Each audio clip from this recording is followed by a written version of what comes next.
Egg butter masala எப்படி ready பண்ணலாம் அப்படிங்கிறதையும் பார்க்கலாம். இந்த எக் பட்டர் மசாலா ரெடி பண்ணுறதுக்கு ஒரு பவுலில் 3 முட்டையை உடைச்சி எடுத்துக்கலாம்.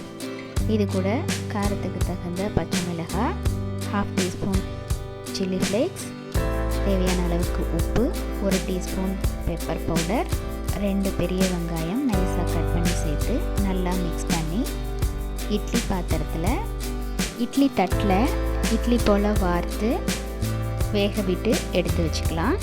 நெக்ஸ்ட்டு ஒரு கடாயில் கொஞ்சமாக எண்ணெய் சேர்த்து வதக்க வேண்டிய பொருட்கள் எல்லாத்தையும் வதக்கி பிளேட்டில் ட்ரான்ஸ்ஃபர் பண்ணி ஆற வச்சு அரைச்சிக்கணும்.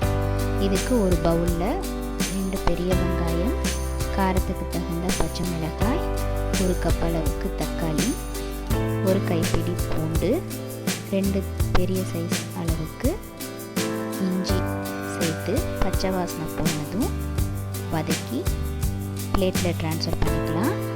கூடவே வாசனை பொருட்களான பட்டை, கிராம்பு, இலை இது எல்லாத்தையும் வதக்கி பிளேட்டில் ட்ரான்ஸ்ஃபர் பண்ணி ஆற வச்சு மிக்ஸி ஜாரில் சேர்த்து அரைச்சி எடுத்து வச்சுக்கலாம். அடுத்து இந்த மசாலா ரெடி பண்ணுறதுக்கு ஒரு கடாயில் 2 டீஸ்பூன் அளவுக்கு வெண்ணெய் சேர்த்துருக்கேன். பட்டர் நல்லா மெல்ட் ஆனதும் வாசனை பொருட்களை நான் பவுடர் பண்ணி வச்சுருக்கேன், அதையும் சேர்த்து கூடவே 1 கப் அளவு வெங்காயம் சேர்த்து பச்சை வாசனை போகிற வரைக்கும் வதக்கிக்கணும்.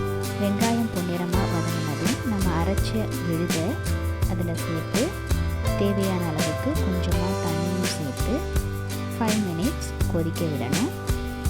கிரேவி நல்லா கொதிக்க ஆரம்பிக்கும் போது 1/2 டீஸ்பூன் மஞ்சள்தூள், காரத்துக்கு தகுந்த மிளகாய்த்தூள், 1 டீஸ்பூன் கரம் மசாலா, தேவையான அளவுக்கு உப்பு சேர்த்து மிக்ஸ் பண்ணி இன்னொரு 5 to 10 மினிட்ஸ் மூடி வச்சு கொதிக்க விடணும்.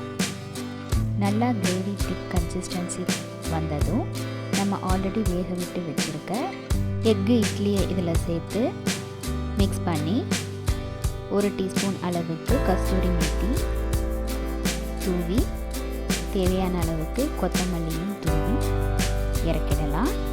ரொம்ப டேஸ்டியான எக் பட்டர் மசாலா ரெடி ஆகிடுச்சு. இந்த எக் பட்டர் மசாலா சப்பாத்தி, நான், ரொட்டி இதுக்கெலாம் சூப்பர் சைட் டிஷ்ஷாக இருக்கும்.